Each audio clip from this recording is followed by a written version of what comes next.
Hi friends, மறுபடியும் coin வாங்க தொடங்கியாச்சு. என்னோடய ஃபோன் நம்பர் என்னை எப்படி நீங்கள் தொடர்பு கொள்ளலாம் என்ற தகவல் எல்லாம் இந்த வீடியோவில் உங்களுக்கு நான் கொடுத்துருக்கேன். முதல் முறையாக வீடியோ பார்க்கக்கூடிய நண்பர்கள் தயவுசெய்து வீடியோவை ஸ்கிப் பண்ணி பார்க்குறது. அதுக்கப்புறம் பார்த்தீங்கன்னா இந்த காயின் இருந்தாலே போதும் எடுத்துகிட்டு போய் சேல்ஸ் பண்ணிடலாம். தயவுசெய்து இந்த மாதிரிலாம் தப்பாக நினச்சிக்காதீங்க. நான் சொல்லக்கூடிய நாணயங்கள் சரியாக உங்கள் கிட்டே இருந்தது அப்படின்னா அந்த நாணயம் சேல்ஸ் ஆகும். மற்ற நாணயங்கள் உங்கள் கிட்டே இருந்து கண்டிப்பாக வாங்க மாட்டாங்க. மறுபடியும் தொடக்கத்துலேருந்து வீடியோ கொடுக்க போகிறேன். அதனால் எல்லா நாணயங்களை பற்றியும் விலையும் உங்களுக்கு நான் கொடுத்துருவேன். சரிங்களா? ஒரு காயின் எடுக்கிறோம் அப்படின்னா அந்த காயினில் இருக்கக்கூடிய எல்லா வருடங்களுக்கான விலையை வந்து சொல்ல போகிறேன். எப்பயுமே என் சேனலில் பார்த்தீங்கன்னா மேக்ஸிமம் விலை அதிகமாக இருக்க நாணயங்களை பற்றி பேசுவோம். விலை கம்மியாக போகிற நாணயங்களை பற்றி நான் பேச மாட்டேன். மறுபடியும் நாணயங்களை வாங்க தொடங்கினதுனால எல்லா வருட நாணயங்களை பற்றியும் நம்ம வந்து பேச போகிறோம். இன்றைக்கி நம்ம பார்க்க போகிறது 1 பைஸ் ஹார்ஸ் காயினை பற்றி பார்க்க போகிறோம். 1 பைசா குதிரை படம் போட்ட நாணயத்தை பற்றி பார்க்க போகிறோம். 1950லேருந்து 1955 வரைக்கும் 6 வருடங்கள் தொடர்ச்சியாக வெளியிட்டிருப்பாங்க. 2 இடங்களில் அச்சடிச்சிருப்பாங்க, 3 இடங்களில் அச்சடிச்சிருப்பாங்க. இதை பற்றி நான் உங்களுக்கு டீட்டெயிலாக அந்த வீடியோவில் வந்து சொல்கிறேன். நிறைய கமெண்ட் நான் படிக்கிறது என்ன அப்படின்னா, உங்கள் ஊர் என்ன, உங்களோட ஃபோன் நம்பர் சொல்லுங்கள், உங்களுக்கு எப்படி நாங்கள் காயினோட ஃபோட்டோ அனுப்புறது, இந்த மாதிரி கேள்விகள் வந்து கேட்குறீங்க. என்னோடய ஃபோன் நம்பர் உங்களுக்கு நான் கொடுத்துருக்கேன். ஃபோன் நம்பர் கொடுத்த உடனே ஃபோன் பண்ணிடாதீங்க. சரிங்களா? எடுத்து சேவ் பண்ணி வச்சுக்கோங்க. எந்த மாதிரியான நாணயங்களை என்னோடய சேனலில் நான் விலையை அதிகமாக சொல்லியிருக்கேன்றதை பாருங்கள். எதனால் சொல்கிறேன் அப்படின்னா, என்கிட்ட ஃபோன் பண்ணி ஒரு டைம் கேட்குறீங்க, இந்த காயின் விலை போகுமா, நான் இந்த மாதிரி புலி படம் போட்டது வச்சுருக்கேன், இது விலை போகுமா அப்படின்னு சொல்லிட்டு மறுபடியும் அதே தான் கேட்குறீங்க. ஒரு நாளைக்கு 100 பேர் ஃபோன் பண்ணுறீங்க அப்படின்னா குறைந்தது ஒரு 60லேருந்து 70 பேர் வந்து இதே கேள்வி தான் கேட்குறீங்க. அதனால தான் நான் என்ன பண்ணிட்டேன் அப்படின்னா எல்லாமே உங்களுக்கு யூடியூப் சேனல்லே தெளிவாக கொடுத்துருக்கேன். அந்த வீடியோக்கள் பார்த்தீங்கனாலே உங்களுக்கு தெளிவாக புரிஞ்சிடும். அந்த வீடியோக்களை தெளிவாக பார்த்துட்டு அதுக்கப்புறமா எனக்கு நீங்கள் தாராளமாக வந்து ஃபோன் பண்ணலாம். அப்பாயின்மெண்ட் மட்டும் வாங்கிக்கோங்க. சரிங்களா? காலையில் 11 மணிலேருந்து மதியம் 1 மணி வரைக்கும் நீங்கள் ஃபோன் பண்ணிங்கன்னா தாராளமாக நான் எடுப்பேன்.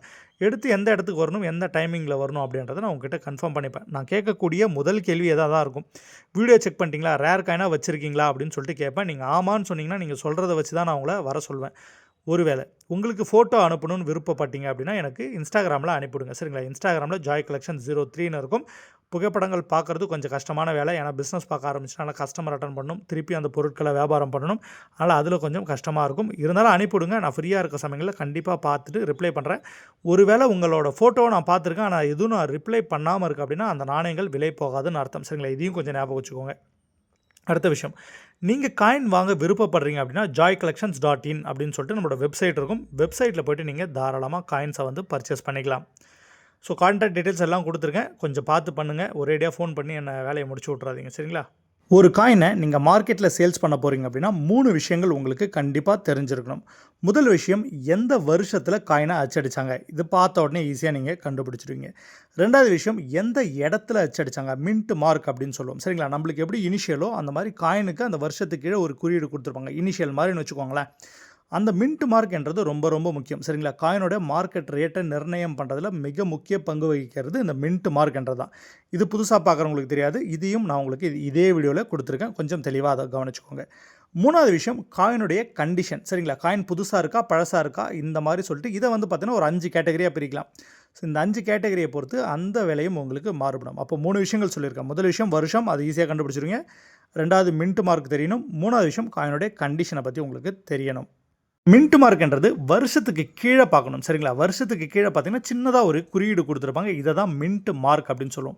இந்தியாவில் பெரும்பாலும் 4 இடங்களில் அச்சடிப்பாங்க. இன்றைக்கி நம்ம பார்க்க போகிற காயின் பார்த்தீங்கன்னா 3 இடத்துல தான் அச்சடிச்சிருப்பாங்க. பாம்பே, கல்கட்டா, ஹைதராபாத், இந்த 3 இடத்துல மட்டும் தான் அச்சடிச்சிருப்பாங்க. உங்களுக்கு நான் ஒரு சார்ட்டாகவே கொடுத்துறேன். இது முடிஞ்சால் ஸ்க்ரீன்ஷாட் கூட எடுத்து யூஸ் பண்ணிக்கோங்க. ஸோ கல்கட்டாவில் அச்சடித்த நாணயமாக இருந்தால் வருஷத்துக்கு கீழே காலியாக இருக்கும். பாம்பேவில் சின்னதாக ஒரு வைர குறியீடு கொடுத்துருப்பாங்க. ஹைதராபாத்தில் அச்சடிக்கப்பட்ட நாணயம். சரிங்களா? அந்த மஞ்சள் கலரில் மாற்றிலாம் கலர் காமிச்சு கொடுத்துருக்கேன் பாருங்கள். இந்த நாணயம் உங்ககிட்ட இருந்தது அப்படின்னா மார்க்கெட்டில் விலை அதிகமாக போகும். அது என்னன்றதை அடுத்து நான் சொல்கிறேன். ஸ்பிளிட் டைமண்ட்னு சொல்லுவாங்க. ஹைதராபாத் மின்ட்டில் சின்னதாக ஒரு வைர குறியீடை கட் பண்ண மாதிரி இருக்கும். இதில் டூப்ளிகேட்டுமே நிறையா வரும். சரிங்களா? அதெல்லாம் கண்டுபிடிக்கிறது கொஞ்சம் எக்ஸ்பீரியன்ஸ் இருக்கணும். இப்போ காயினோட மார்க்கெட் ரேட் என்னன்னு சொல்கிறேன். தேவை இருக்கக்கூடிய நண்பர்கள் எழுதி வச்சுக்கோங்க, இல்லைனா அந்த வீடியோவை வந்து சேவ் பண்ணி வச்சுக்கோங்க. 1950ஆம் வருடம் 2 இடத்துல அச்சடிச்சிருப்பாங்க. பாம்பே, கல்கட்டா. வருஷத்துக்கு கீழே புள்ளி இருக்கும், புள்ளி இல்லாமல் இருக்கும். 2 காயினுமே உங்களுக்கு மார்க்கெட்டில் விலை போகாது. குறைந்தபட்ச விலையாக உங்களுக்கு 8 ரூபாயிலிருந்து அதிகபட்ச விலையாக 40 ரூபா வரைக்கும் தான் மார்க்கெட் ரேட்டில் சேல்ஸ் ஆகிட்டு இருக்குது. அடுத்தது 1951ஆம் வருடம். இந்த நாணயமே 2 இடத்துல தான் அச்சடிச்சிருப்பாங்க. பாம்பே, கல்கட்டா, ரெண்டுமே உங்களுக்கு பெரிய அளவில் விலை போகாது. குறைந்தபட்ச விலை 8 ரூபாயிலிருந்து அதிகபட்ச விலை 40 ரூபாய் வரைக்கும் தான் உங்களுக்கு மார்க்கெட்டில் விலை போகும். அதுக்கு அடுத்தது இருக்கிறது 1952ஆம் வருடம். சரிங்களா? உங்களுக்கு ஃபோட்டோ அப்படியே சைட் பை சைடு வரும். வருஷத்தை சொல்லிவிட்டு நான் அந்த டீட்டெயில் உங்களுக்கு கொடுத்துட்டு போகிறேன். சேவ் பண்ணி வச்சுக்கோங்க. குறைந்தபட்ச விலையா ரூ. 8 அதிகபட்ச விலையா ரூ. 40 வரைக்கும் தான் இந்த நாணயமே உங்களுக்கு விலை போகும். இதுக்கப்புறம் விலை அதிகமாக இருக்கக்கூடிய நாணயங்கள் நிறையா இருக்கும். அதனால் வீடியோ ஸ்கிப் பண்ணாதீங்க. கொஞ்சம் மாற்றி சொல்லுவேன் சரிங்களா, அதை மட்டும் நோட் பண்ணிக்கோங்க. 1953ஆம் வருடம் உங்ககிட்ட ஸ்பிளிட் டைமண்ட் இருக்குது சரிங்களா. உங்களுக்கு நான் ஃபோட்டோவில் தனித்தனியாக கொடுத்துருக்கேன். மின்ட் மார்க் இந்த மாதிரி சின்னதாக பார்க்குறதுக்கு 2ஆ துண்டாக்கின மாதிரி இருக்குது, டைமண்டை 2ஆ வெட்டின மாதிரி இருக்குது அப்படின்னா அந்த நாணயம் குறைந்தபட்ச விலையாக ரூ. 4000 தொடங்கி அதிகபட்ச விலையாக ரூ. 25,000 ரூ.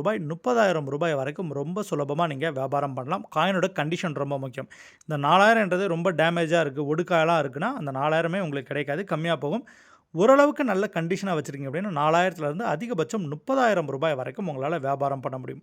உடனே கேட்காதீங்க, நீ இந்த காயினை வாங்குவியா அப்படின்னு சொல்லிட்டு. நான் வாங்குறதுனால தான் தைரியமாக விலை சொல்கிறேன். என்னோடய ஃபோன் நம்பர், அட்ரஸ் எல்லாமே உங்களுக்கு நான் கொடுத்துருக்கேன். இதே வருஷத்தில் இன்னும் 2 இடத்துல அச்சடிச்சிருப்பாங்க, பாம்பே, கல்கட்டா. இது ரெண்டுமே உங்களுக்கு பழைய விலை தான் சரிங்களா. அந்த ரூ. 8லேருந்து ரூ. 40 ரேஞ்சில் தான் உங்களுக்கு விலை போகும்.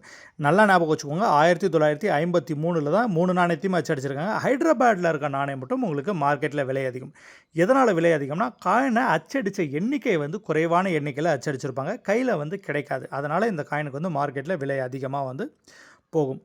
அடுத்தது 1954ஆம் வருடம் அச்சடிக்கப்பட்ட நாணயம் உங்ககிட்ட இருக்குது அப்படின்னா இதுலேயுமே நீங்கள் ஸ்பிளிட் டைமண்ட் தான் பார்க்கணும் சரிங்களா. உங்களுக்கு புகைப்படம் கொடுத்துருக்கேன். இதுக்கு முன்னாடி இதுக்கான எக்ஸ்ப்ளனேஷன் உங்களுக்கு கொடுத்துட்டேன். குறைந்தபட்ச விலையை உங்களுக்கு ரூ. 200 ஆரம்பித்து அதிகபட்ச விலையை ரூ. 5000 வரைக்கும் உங்களுக்கு ஈஸியாக மார்க்கெட்டில் சேல்ஸ் பண்ண முடியும்.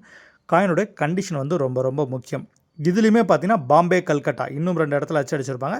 அந்த இடத்துல அச்சடிக்கப்பட்ட நாணயம் உங்களுக்கு மார்க்கெட்டில் விலை போகாது. குறைந்தபட்ச விலையாக ரூ. 8லேருந்து அதிகபட்ச விலையாக ரூ. 40 வரைக்கும் உங்களுக்கு மார்க்கெட்டில் மதிப்பு இருக்கும். கடைசியாக இருக்கக்கூடிய வருஷம் 1955ஆம் வருடம். 1955ல் 2 இடத்துல அச்சடிச்சிருப்பாங்க. பாம்பே, ஹைதராபாத்தில் அச்சடிச்சிருப்பாங்க.